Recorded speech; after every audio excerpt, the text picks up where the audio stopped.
One of the biggest challenges Irrational faced when developing BioShock was figuring out a way to retain the feeling of a deep RPG while making the game accessible to a broader console audience. Ultimately, the team succeeded in creating an intricate system of weapon and character upgrades that gave the player choice and customization while keeping the gameplay fast, lean, and engaging.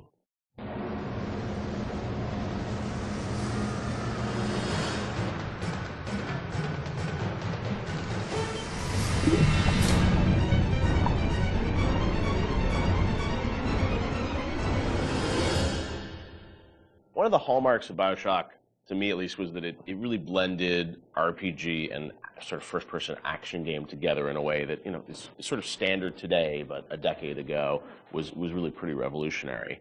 And I know for the team, I think at some point it became clear that you wanted this to work on consoles, not on PC, right? Well, both, yeah. Yeah. But so the idea of, doing a console game and a PC game, and doing something that sort of felt like a shooter but had much more depth. And I know in some of the early design docs you talked about sort of creating an FPS plus versus an RPG light. What was the difference in your mind between those two? I think for us, is the big difference between System Shock and BioShock ended up being that System Shock was more about your character growth and BioShock was more about the environment. Because with System Shock, we really didn't have System Shock 2. We didn't really have either our team to make enough assets or the visual power to sort of make a really convincing environment. But as we started working on BioShock, the art team was so strong that the ability to tell a story within the environment became the most important thing about the game. And that was sort of not something we thought right at the beginning. That was not really a concept we had.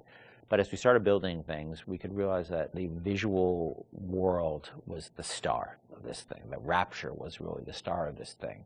And telling the story outside of cutscenes, telling it in the world, so the gamer could discover the story rather than us telling him the story, telling him or her the story. And it was still very much, for the time, I think for the time, quite different than what you had seen in terms of there wasn't a lot of growth in shooters. So It was still, I think, for the time, very, very revolutionary. But I think System Shock 2 was even more ahead of its time in terms of that growth thing, because we defocused a little bit. Primarily, part of it was just figuring out how to do that all on a console controller was very tricky.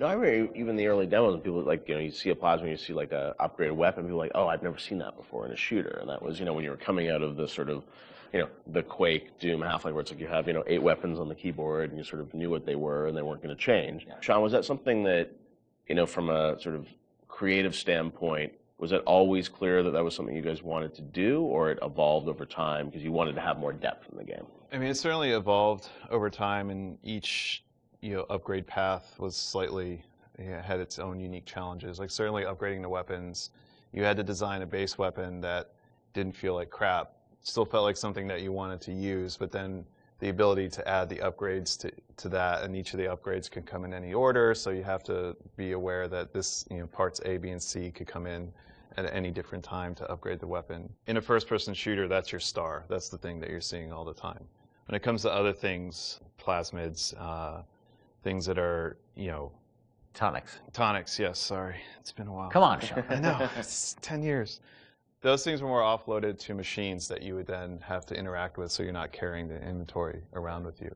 But each of these decisions on how we're going to upgrade the player, it wasn't like a mouse and keyboard. Okay, we can just use the mouse, and you have all these buttons at your disposal. You could arbitrarily point at a part of the screen really easily, which you could do in System Shock too. Yeah, so we certainly learned trial by fire when we were trying to adapt these things to the console at the time. Yeah, and like having different ammo types and stuff like that. Like we went through numerous iterations of the interface to make it. Like we had the first times we sort of put the interface into play. It was very obtuse and very tricky to get your head around, and we just kept working on it and working on it and working on it because you want to feel like second nature. But we spent a lot of time on that.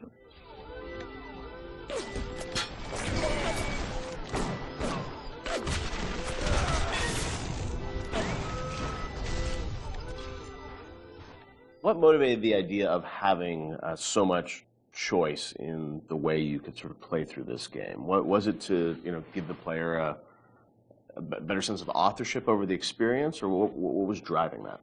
I've always liked the idea of giving the player a lot of agency in terms of their play style and experimenting with the play style and trying different things and seeing what worked and didn't work and interacting with the environment. The notion that it's sort of a playground that you get to play around with and imprint your own desire on was great, because I think we were more skeptical about being able to do that with story at the time. In fact, so much to the point where that became almost like a joke. You know, that becomes the meta joke of the game, of how little agency you have in your story. But agency in terms of how you play the experience and how you load out your weapons and how you interact with the environment, as compared to most shooters at the time, where basically like you can shoot them with the shotgun or shoot them with the the pistol. That was really important to us. So we spent a lot of time trying to make the world react in a way that you would expect and hope it to react when you tried something. Right. And some of those system or decisions we made about systems fed back into the narrative, like locking Adam behind Big Daddy and the little sister. Like, you can't get Adam unless you deal with the Big Daddy, which then becomes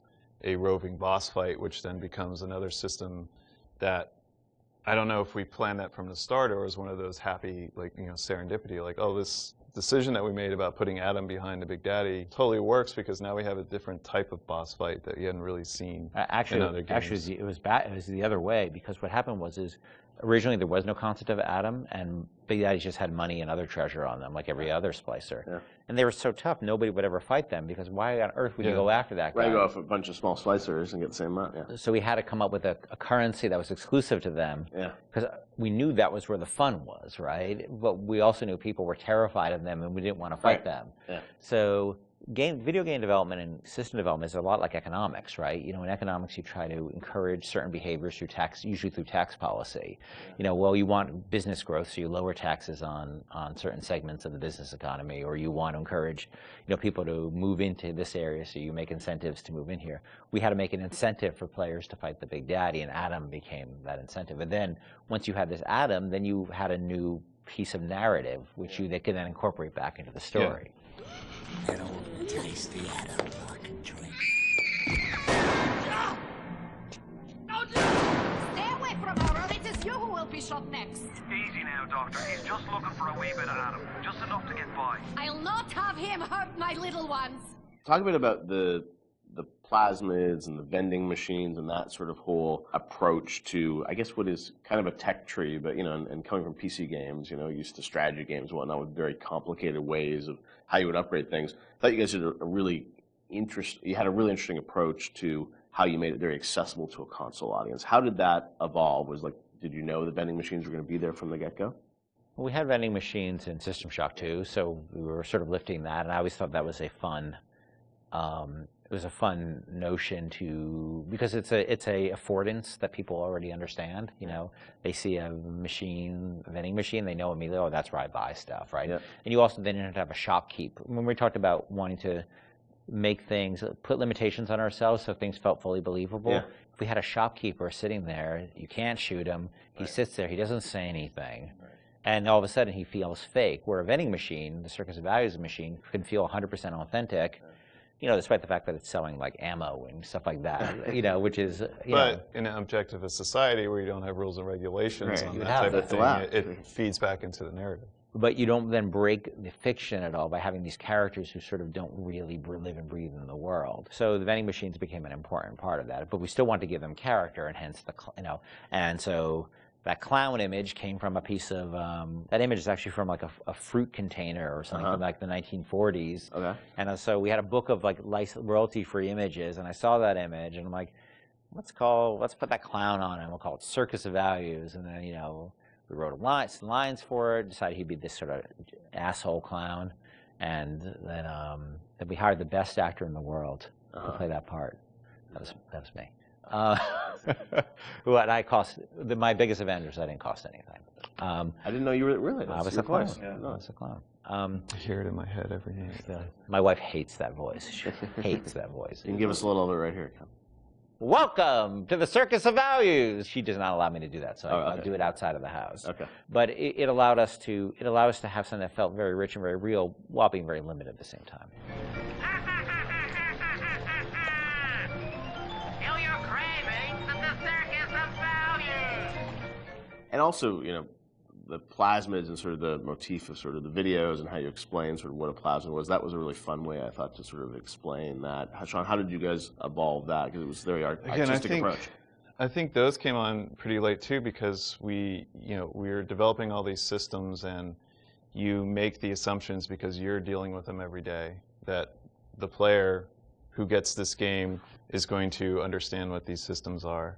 And we always joke that you can't ship a developer with a game, or you can't expect somebody to have a README file for all of these things. Nobody's understanding what these plasmids are or how to use them. How do we present these to the audience in such a way that they're going to understand what it is fictionally and what it is functionally? Because Rob Waters did a lot of the animations on those, and we sit down and we write out like a little 30-second commercial of what this thing is. And again, because going back to the narrative, this is what would happen in Rapture. People are trying to sell these things, so they would come up with commercials to explain why you need this. Using that as your framework, you can then come up with all of these little gags that people will remember, that have a little personality to them, but I think ultimately in the end weren't that expensive to create, because they're cheap. I think one of the most important things about it is we didn't want them to be long, and we didn't have a lot of budget for the art, so we have like a couple of frames of animation in them essentially. And so we had to figure out, how do we message how this thing works in like that. And that's what marketing is, right? It's how do you message how something works. And marketing and tutorializing are very similar things, right? You're trying to get a message across in a very brief period of time in a very snappy fashion. And I think that one of the things that I always felt about games is that tutorials are sort of death. And because they're usually like, you go into a scene and there's like a shooting range or something like that, and narratively they never really make sense either, and they're so boring. And so we always try to put a big burden on ourselves of how do we train people while not letting them know they're being trained, and brevity is really important to that. So we had a bunch of art constraints on that, which also led to a bunch of writing constraints, and so those things were like, I don't even know if they were 30 seconds. Yeah, they're probably really short. Yeah, like 15 seconds long. We had to explain a whole plasmid in that period of time, and I think that was a good exercise because it also made the game, it forced us to be concise and to really explain what this thing was like that. Throw objects at foes. You can even catch grenades and throw them back.